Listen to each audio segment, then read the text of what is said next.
গত ১৫ বছর বাংলাদেশকে শোষণ করেছে হাসিনা সরকার।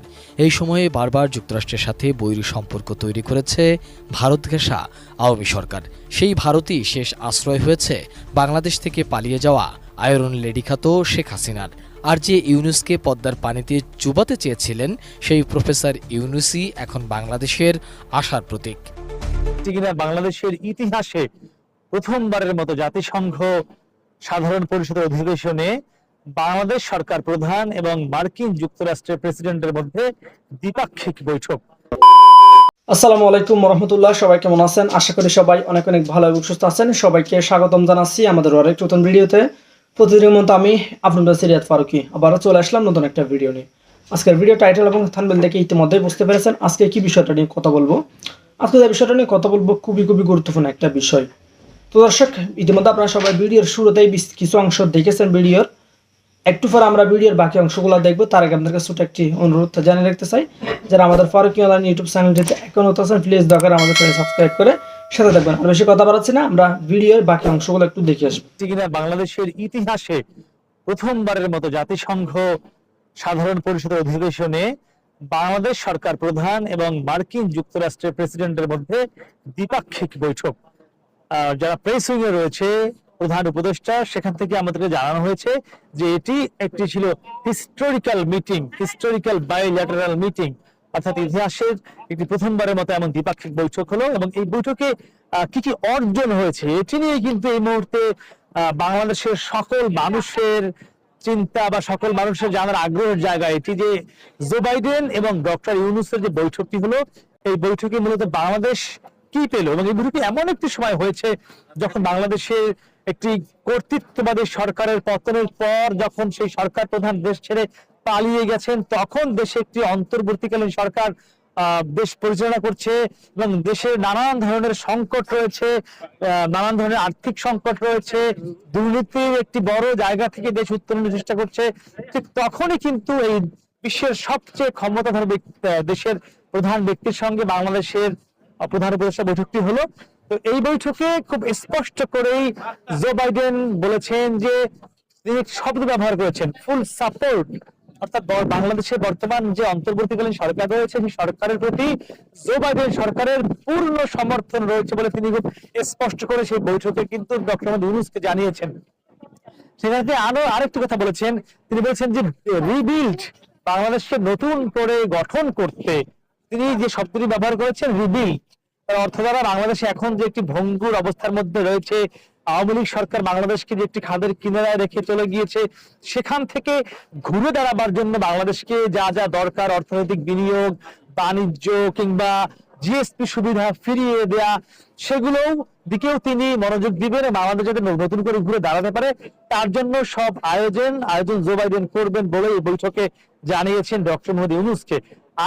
ডক্টর মোহাম্মদ ইউনূস আরেকটি বিষয় জো বাইডেনকে জানিয়েছেন, ছাত্র জনতার গণ অভ্যুত্থানে কি পরিমাণ ছাত্র জনতা নিহত হয়েছে কর্তৃত্ববাদী সরকার এবং তার আইন শৃঙ্খলা বাহিনীর দ্বারা, কারা কারা আহত অবস্থায় রয়েছে, এবং ওই সময় যে দেয়াল লিখন গুলো হয়েছিল শেখ হাসিনার বিরুদ্ধে, আইন শৃঙ্খলা বাহিনীর বিরুদ্ধে, কর্তৃত্ববাদী সরকারের সহযোগিতার বিরুদ্ধে, তা নিয়ে বিভিন্ন জায়গায় দেয়াল লিখন করেছে ছাত্র জনতা, এবং সেই ছবি দিয়ে একটি বই করা হয়েছে।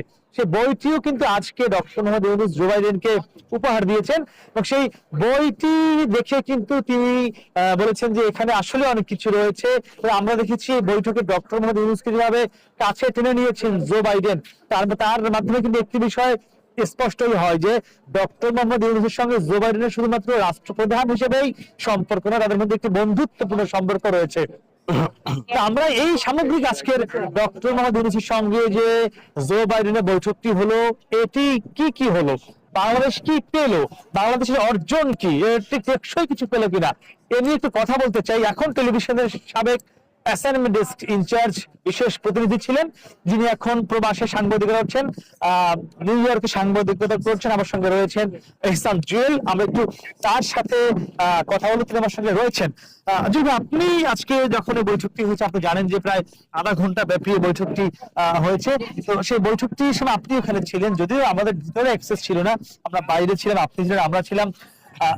কি কি হয়েছে আপনি সবাই জানেন, কি মনে হয় বাংলাদেশ যখন এখন এমন একটা অবস্থায় রয়েছে, একটা অন্তর্বর্তীকালীন সরকার দেশ চালাচ্ছে, রাজনৈতিক সরকার এই মুহূর্তে নেই, এই বৈঠকটি কতটা গুরুত্ব বহন করে এবং বাংলাদেশকে যেটি বলা হচ্ছে নতুন করে গঠনেও জো বাইডেন সহযোগিতা করবে, আসলে টেকসই বা স্থায়িত্ব কি হতে পারে?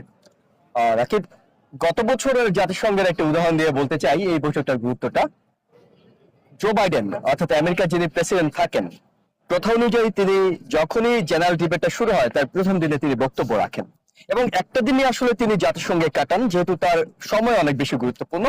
এই দিনটাতে তিনি নিজের বক্তব্যটা রাখেন এবং বিকেল 5টায় তিনি মিউজিয়াম অফ আর্টে সকল দেশের সরকার প্রধানদের একটা নৈশভোজে আমন্ত্রণ জানান।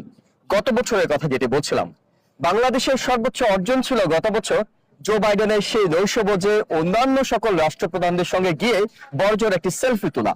গণমাধ্যম কর্মী হিসেবে আপনার নিশ্চয় মনে আছে সেই সেলফিটি বড় আকারে প্রচার করা হয়েছিল, অর্থাৎ জাতিসংঘের সবচেয়ে বড় অর্জন এর আগে রাষ্ট্রপ্রধানদের ছিল জো বাইডেনের সঙ্গে একটি সেলফি তোলা। আর সেই জায়গায় এই বছর কি হচ্ছে, এবছর এমন একটা সময় আমরা দেখছি, আপনি বলছিলেন যে এটি হয়তো বাংলাদেশের ইতিহাসে প্রথমবারের মতো এই ইউএন এর সাইডলাইনে কোনো একজন রাষ্ট্রপ্রধানের সঙ্গে আমেরিকার প্রেসিডেন্টের বৈঠক। সেটি বাদ দিয়েও যদি আমরা বলি, আপনি চিন্তা করেন আজকে একটা দিন মাত্র জো বাইডেন জাতিসংঘে থাকবেন, এমন না যে তিনি আরো 5-10 জন রাষ্ট্রপ্রধানের সঙ্গে বৈঠক করছেন, তিনি কিন্তু ডক্টর মোহাম্মদ ইউনূসের সঙ্গে বৈঠক করেছেন। তার মানে ডক্টর মোহাম্মদ ইউনূস সব দিক থেকে অনন্য। যদি আপনি বলছিলেন যে তিনি আন্তরিক পরিবেশে জড়িয়ে ধরেছেন, এটা আসলে আপনি দেখেছেন, এটা আসলে আমেরিকার রাষ্ট্রপ্রধানরা তাই করেন, সকল যাদের সাথে বৈঠক করেন তাদের সঙ্গে আন্তরিক পরিবেশ করেন। কিন্তু আমি বলছিলাম যে এই বৈঠকটা কতটা গুরুত্বপূর্ণ, বাংলাদেশ এখন কতটা গুরুত্বপূর্ণ, প্রফেসর ডক্টর মোহাম্মদ ইউনূস কতটা গুরুত্বপূর্ণ আমেরিকার কাছে, সেটি কিন্তু এই বৈঠকের মাধ্যমে জানান দেওয়া হয়েছে। অনেকে হয়তো আফসোস করছিলেন যে ভারতের প্রধানমন্ত্রী সময় দেননি কিংবা ভারতের প্রধানমন্ত্রীর সঙ্গে বৈঠক হয়নি। যদি আমরা ধরে নিতে পারি যে এই বৈঠকে আলোচনায় ভারত ইস্যুটি এসেছে, কারণ মাত্র 3 দিন আগে ভারতের প্রধানমন্ত্রী যখন জো বাইডেনের সঙ্গে কোয়াড শীর্ষ সম্মেলনের সাইডলাইনে বৈঠক করছিলেন, তিনি বাংলাদেশ প্রসঙ্গ এনেছিলেন এবং এর আগে টেলিফোনেও নরেন্দ্র মোদী বাইডেনের সঙ্গে বাংলাদেশ প্রসঙ্গ এনেছিলেন। তাই শুধুমাত্র বাংলাদেশ যে আলোচনা হয়েছে তা কিন্তু নয়, একই সাথে আলোচনা হয়েছে বাংলাদেশ এবং ভারতের সম্পর্কের বিষয়টিও। এবং একটি বিষয় আপনি জানেন যে এই ধরনের বৈঠকে কিন্তু কোনো চুক্তি হয় না, এগ্রিমেন্ট হয় না, এমওইউ কিংবা সমঝোতা স্বাক্ষর হয় না, কিন্তু আলোচনার ধার উন্মুক্ত হয়, যেটি বাইডেনের সাথে ডক্টর ইউনূসের বৈঠকের মধ্য দিয়ে বাংলাদেশ এবং আমেরিকার যে সামনের দিনগুলোতে একসাথে এগিয়ে যাওয়ার, পায়ে পা ফেলে এগিয়ে যাওয়ার যে আলোচনার দ্বারটা, সেটা কিন্তু উন্মুক্ত হয়েছে এই বৈঠকের মধ্য দিয়ে। আচ্ছা, একটু বিষয় জানতে চাই, এমনটি কিনা যে যেটি হয় রাজনৈতিক ভাবে যদি একটু বলি, যে লোক দেখানো বা লোক দেখানোর আশ্বাস, তিনি বলেছেন ফুল সাপোর্ট, তিনি বলেছেন রিবিল্ড বাংলাদেশ, এই শব্দগুলো তিনি আজকে বৈঠকে উল্লেখ করেছেন, আমরা প্রেস উইং এর মাধ্যমে জানতে পেরেছি। এগুলো কি লোক দেখানো বা রাজনৈতিক শব্দ কিনা, আপনি আসলেই মনে করছেন যুক্তরাষ্ট্র সরকার বাংলাদেশের পাশে ফুল সাপোর্ট দিয়েই থাকবে? কি মনে হয় আসলে? দেখুন রাকিব, এইটা আসলে কূটনীতির ভাষা। কূটনীতির ভাষাগুলো রাজনৈতিক ভাষাগুলোর মতো একই রকম নয়। কূটনীতির ভাষা অনেকটা ক্রিকেট টিমের ভাষার মতো। যখন আপনি ক্রিকেটে অন্য দলকে আপনি হারানোর জন্য মাঠে নামেন, তাও কিন্তু তাকে সমীহ করে কথা বলেন। ঠিক একইভাবে কূটনীতিতে কেউ কারো বিপক্ষে, ভারতও কিন্তু স্পষ্ট করে বাংলাদেশের বিপক্ষে গিয়ে কোনো কথা বলছে না। একইভাবে যখন আমেরিকার প্রেসিডেন্ট বলে যে আমাদের ফুল সাপোর্ট মানে এই না যে বাংলাদেশ আমেরিকা হয়ে যাবে, বাংলাদেশ আমেরিকার মতো উন্নত হয়ে যাবে, কিন্তু বাংলাদেশের কাজগুলোকে সহজ করবে। যখন আমেরিকার প্রেসিডেন্ট বলেন ফুল সাপোর্ট, তখন পশ্চিমা পুরো বিশ্ব বলে ফুল সাপোর্ট। এবং যেটি বাংলাদেশের মূল ইন্টারেস্ট, যে শুধুমাত্র যে আমেরিকা বাংলাদেশের পোশাক রপ্তানি হয়, জিএসপি সুবিধা দরকার তা তো নয়, পুরো ইউরোপীয় কান্ট্রিগুলোতে দরকার হয়। কিন্তু যখন পশ্চিমা আমেরিকা 1 পা পিছু হটে, পশ্চিমারা 10 পা পিছু হটে। যখন আমেরিকা 1 পা সামনে আসে, তখন কিন্তু পশ্চিমা যে দেশগুলো আছে, পুরো ইউরোপিয়ান ইউনিয়ন ভুক্ত দেশগুলো, তারা 10 পা সামনে আসে। তারা আমেরিকার মানসিকতাটা বুঝে। তাই আমেরিকা কি দিয়ে ফেললো তার চেয়ে বড় কথা হলো, এটা কূটনীতিতে বাংলাদেশের বড় ধরনের অর্জন এই কারণে যে এর কারণে বাংলাদেশের সামনের দিনগুলো, অর্থাৎ সামনের দিনগুলো নিঃসন্দেহে চ্যালেঞ্জিং। অর্থনৈতিক চ্যালেঞ্জ সবচেয়ে বড় সমস্যা। শুধুমাত্র যে রাজনৈতিক চ্যালেঞ্জ রয়েছে তা কিন্তু নয়, বাংলাদেশের রিজার্ভ এবং অর্থনৈতিক উন্নয়নগুলো, বাংলাদেশ যে টাকাগুলো পাবে, এগুলো নিয়ে যে দেন দরবারগুলো ডক্টর ইউনূসের প্রশাসনকে করতে হবে, অন্তর্বর্তীকালীন সরকারকে করতে হবে, এই বাইডেনের সঙ্গে বৈঠকটা সেটাকে অনেক সহজ করে দিল। আপনি আর ঠিক কথা বলেছিলেন যে হয়তো আপনি বলছেন গত 15 বছর বাংলাদেশকে শোষণ করেছে হাসিনা সরকার। এই সময়ে বারবার যুক্তরাষ্ট্রের সাথে বৈরী সম্পর্ক তৈরি করেছে ভারত ঘেঁষা আওয়ামী সরকার। সেই ভারতই শেষ আশ্রয় হয়েছে বাংলাদেশ থেকে পালিয়ে যাওয়া আয়রন লেডি খ্যাত শেখ হাসিনার। আর যে ইউনূসকে পদ্মার পানিতে চুবাতে চেয়েছিলেন, সেই প্রফেসর ইউনূসই এখন বাংলাদেশের আশার প্রতীক। সব জল্পনা কল্পনার অবসান ঘটিয়ে ২৪ সেপ্টেম্বর রাতে জাতিসংঘের সাধারণ অধিবেশনের ফাঁকে মার্কিন প্রেসিডেন্ট জো বাইডেনের সঙ্গে বৈঠক করেছেন বাংলাদেশ সরকারের প্রধান উপদেষ্টা অধ্যাপক ডক্টর মোহাম্মদ ইউনূস। শেখ হাসিনা গত ১৫ বছর যুক্তরাষ্ট্রের সর্বোচ্চ পর্যায়ের নেতাদের সাথে বৈঠকের অনেক চেষ্টা করেও ব্যর্থ হয়েছেন, এমনকি গত ৩ দশকেও সেটি সম্ভব হয়নি। তাই এবারের এই বৈঠক খুবই গুরুত্বের সাথে দেখা হচ্ছে। অন্যদিকে বিভিন্ন সামাজিক যোগাযোগ মাধ্যমে আওয়ামী লীগ বিভিন্ন গুজব ছড়িয়ে যাচ্ছে। সুস্বাদু বাদাম, তিল আর স্বাস্থ্যকর গ্লুকোজ সব মিলিয়ে প্রাণ পিনাট বার। স্মার্ট কিছু খাও। সূত্র বলছে, বাংলাদেশ সরকারকে পূর্ণ সমর্থন জানিয়েছে যুক্তরাষ্ট্রের প্রেসিডেন্ট জো বাইডেন। বৈঠকে ডক্টর ইউনূস বিগত সরকারের আমলে সকল ধরনের নিপীড়নের বিরুদ্ধে শিক্ষার্থীদের সাহসী ভূমিকা ও বাংলাদেশ পুনর্গঠনে তাদের গুরুত্বপূর্ণ অবদানের কথা জো বাইডেনকে জানান। অধ্যাপক ডক্টর ইউনূস জোর দিয়ে বলেছেন, দেশ পুনর্গঠনে তার সরকারকে অবশ্যই সফল হতে হবে। এ সময় মার্কিন প্রেসিডেন্ট জো বাইডেন যে কোনো সাহায্যে বাংলাদেশ সরকারের পাশে থাকার আশ্বাস দেন।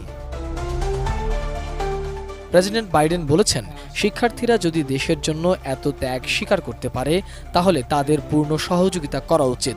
বৈঠকে প্রধান উপদেষ্টা জুলাই বিপ্লব চলাকালীন ও এরপরে বাংলাদেশি শিক্ষার্থীদের আঁকা দেয়াল চিত্রের ছবি সংবলিত দ্য আর্ট অফ ট্রায়াম্ফ শীর্ষক আর্ট বুক মার্কিন প্রেসিডেন্ট জো বাইডেনকে উপহার দেন।